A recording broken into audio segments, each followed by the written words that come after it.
Vou falar en calidade, sobre todo, en calidade absolutamente de traductor literario.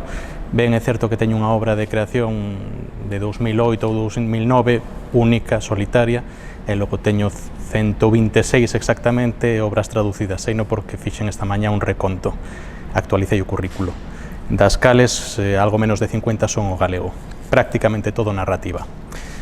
Vou falar do quinto en cuestión, que é a obra máis recoñecida do canadense Robertson Davies.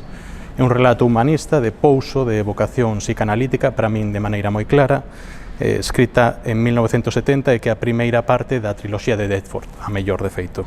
É unha novela enigmática, escrita con elegancia, aquí pon na contracuberta, dunha forza narrativa irresistible, o cal converteu o autor nun dos meirandes magos da palabra do século XX, non só de lingua inglesa, senón a nivel global. Vou ler fragmentos. Pasaron anos ben antes de que reflexionase acerca da morte dos meus pais e a considerase algo distinto dun alivio. Con 30 e tantos logrei velos como persoas reais que fixeran todo o que puideran nas vidas que o destino reservara para eles. Non obstante, durante a miña convalecencia no hospital, aledeime de xa non ter que simular ser o fillo adorado da miña nai, e de non ter sequera que tratar de explicarlle en que consistía a guerra. E dei grazas por non ter que deformar a miña natureza para adaptala ás súas asertivas peticións. Sabía que a miña nai devorara o meu pai e congratulábame de non ter que seguir loitando para evitar que me devorase tamén a min. Ai, esas mulleres boas ignaras e pagadas de sí, o moito que chega un a aborrecelas. Con algo de maldade compracíame que a miña nai non vivise para ter noticia da concesión que me fixeran da Cruz de Vitoria, a saber canto rumbaría con falsa modestia de ser a nai dun heroe de guerra, o útero e a xénese da bravura, resultado dos meus 3 anos de calamidades no bullo de Flandres.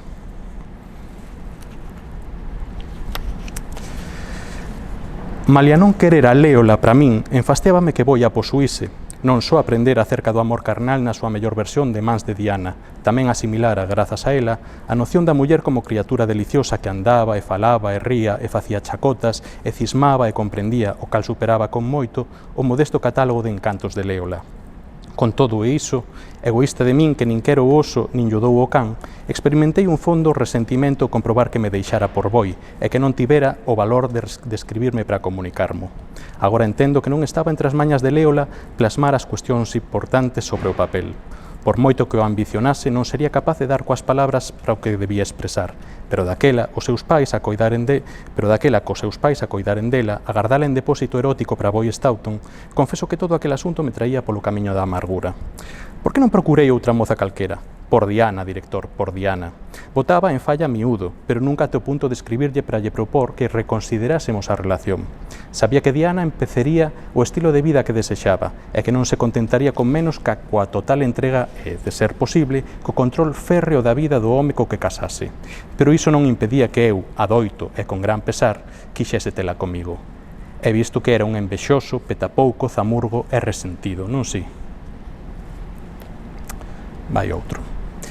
Que se vivín castamente, eu, que sempre me mostrei tan crítico coas entetidas rebuldainas sexuais de Boi Stoughton, non hai hoxe unha soa obra memorística que se poida considerar completa se non aborda a vida sexual do suxeito e, polo tanto, permita que lle diga que durante a miña primeira etapa docente batín cunhas cantas mulleres que, a máis de resultaren interesantes, estaban bastante interesadas en min como para proverme dunha vida sexual, fose a que fose. A clase de mulleres que adoitan vivir amoríos con homes que non son precisamente o perfil do que casa. Velaí Agnes Dei, que ambicionaba para sí os pecados todos do mundo e que sacrificaba corpo e alma en prol de algunha meritoria causa masculina. Axiña se transformou nunha compañía melancólica. Logo chegaría Gloria Mundi, a licenciosa, a quen lle debía pagar custosas comidas, entradas pro teatro e pasatempos clandestinos de toda índole. O seu custo era meirande do que a súa, é certo, agradable compañía merecía. E tipo a xinteleza de ser ela a que lle puxo fin ao noso idilio. E como non, Libby Dow, quen cría que o desexo era a auténtica gran chave apostólica, da cal nunca tiña abondo, mentres que eu sí. Xoguei limpo con todas elas, espero. Que non as amase non quere dicir que non me gustasen moito, e nunca na vida usei unha muller como un obxeto. Farteinas axiña a todas a causa do meu sentido do humor, controlado durante as horas lectivas, pero desbocado na intimidade do dormitorio. Era un amante falangueiro, cousa que a maioría das mulleres detesta, e as miñas discapacidades físicas resultábanlles aburridas. Non tardaban en asegurarme que non lles importaba en absoluto que fose eivado. Agnes mesmo vinculaba o meu corpo aleixado ao seu martirio. mais eu non era capaz de esquecer que había un toco vermello acastañado onde debería haber unha perna, nin que o meu flanco esquerdo semellaba un crocante asado de porco.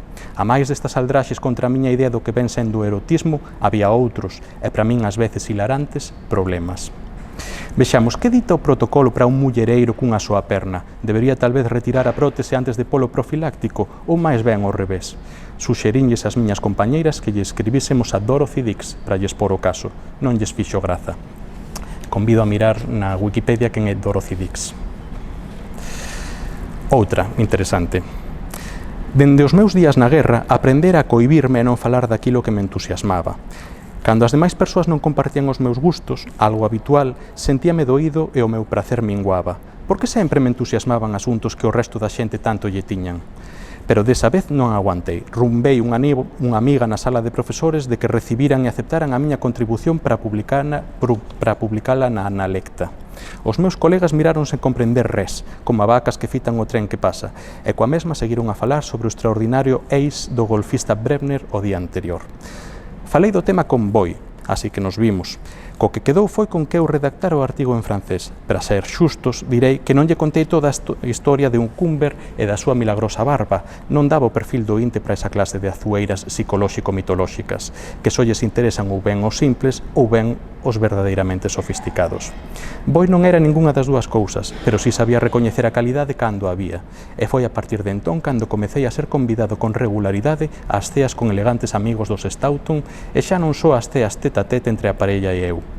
Oínlle algunha vez a Boi falar de min con banqueiros e bolsistas e cualificarme como un tipo moi capaz, que fala varias linguas con fluidez e escribe para montóns de publicacións europeas. Un tanto excéntrico, claro, pero un bello amigo. Coido que as súas amizades pensaban que eu escribía sobre temas de actualidade e viñan de cote preguntarme que opinaba sobre as vías para paliar a crise económica e sair da depresión. Cando isto sucedía, dábame aires e contestaba que o meu ver camiñábamos cara ao final do túnel, pero que se cadra aínda non pasaramos o peor. Unha resposta que contiña a dose xusta de esperanza e pesimismo que os financeiros consideraban reconfortante. A min eles parecíanme unha tremenda camarilla de aloulados, mas tamén era consciente de que en algo debían ser vós, habida conta de que eran ricos a fartar. Se para posuir tantos cartos como a eles había que adoptar a súa mentalidade, comigo que non contasen, por moito que me gustase o diñeiro. Vai o penúltimo. Naturalmente non sempre era branco ou negro, sen ningún matiz. Recordo moi ben cando a súa esposa descubriu que Boi mantiña aventuras extramaritais con outras mulleres. A forma na que o soubo foi a través do clásico achado dunha reveladora nota no seu peto. Raro era que os Staunton non respondesen a un ou outro clixé nas cuestións elementais da vida. Claro que eu estaba ao corrente daqueles flirts, pois Boi era incapaz de guardar nada para sí e acostumaba a xustificar a súa conduta ante min a altas horas da noite. Unha vez que ambos beberamos whisky a embute, estábamos baixo os seus efectos. Un home coas miñas necesidades físicas non pode permanecer atado a unha súa muller, e menos aínda a unha que non comprende o sexo como unha transacción pactada entre dous, que non pon nada da súa parte, que tan só se deita e observa como un maldito saco de boxeo, dicía, entre un rosario de expresións agonizantes para que comprendese o torturado que estaba. Boi era explícito en canto ás súas necesidades sexuais. Debía copular con regularidade e o coito debía transitar por unha ampla gama de formas, intenso, pasional, cruel, ocorrente, desafiante, e a súa compañeira debía ser unha auténtica muller. Todo o que contaba soaba esgotador. E, curiosamente, igual que a unha sesión de adestramento a golpe limpo contra un saco de boxeo. Aledeime de non nacer tan sexualmente activo, de modo que había 2 ou 3 mulleres en Montreal, pero ollo, non prostitutas, senón sofisticadas damas de espírito alegre que exixían a súa independencia malia estaren casadas, a quen Boi visitaba sempre que podía. Tiña negocios que xestionar en Montreal, polo que resultaba bastante fácil. E aquí xa vai o último, que é unha personaxe que aparece ao final, Liz Celote, bastante importante, que lle fala ao protagonista. E dille: mira, Ramsey, leva as 3 últimas semanas contándome a historia da tua vida polo miúdo, sen escantimar en conmovedores detalles, e a fe que dá a impresión de que non te consideras humano. Faste responsable dos problemas alleos. Tes esa inclinación. Asumíchelo o coido dunha pobre trastornada que coñecías de cando neno. Tolera os sutís insultos e as faltas de consideración dun amigo da infancia, dese magnate do azucre que tanto poder ostenta na túa parte do mundo. Esa amigo da muller esa, Léola, que nome. que te mandou a coller arolas ou que lle apeteceu casar co señor Azucre.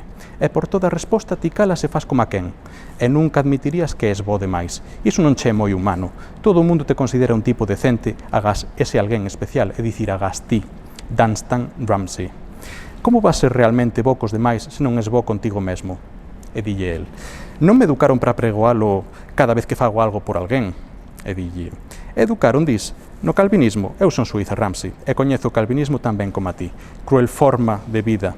Mesmo se lle retiras a religión e a vistes de ética ou de conduta decente ou do que for que arrample con Deus. Pero incluso o calvinismo pode ser levadío se un está ben e pacta consigo. Pero ti, verás, hai unha gran parte da tua vida que non viviches, que está a ser negada, apartada. É por iso polo que con 50 xa non o soportas máis e rompes todo en 1000 pedazos e lle abre o corazón á primeira muller verdadeiramente intelixente que coñeces, é dicir, a min.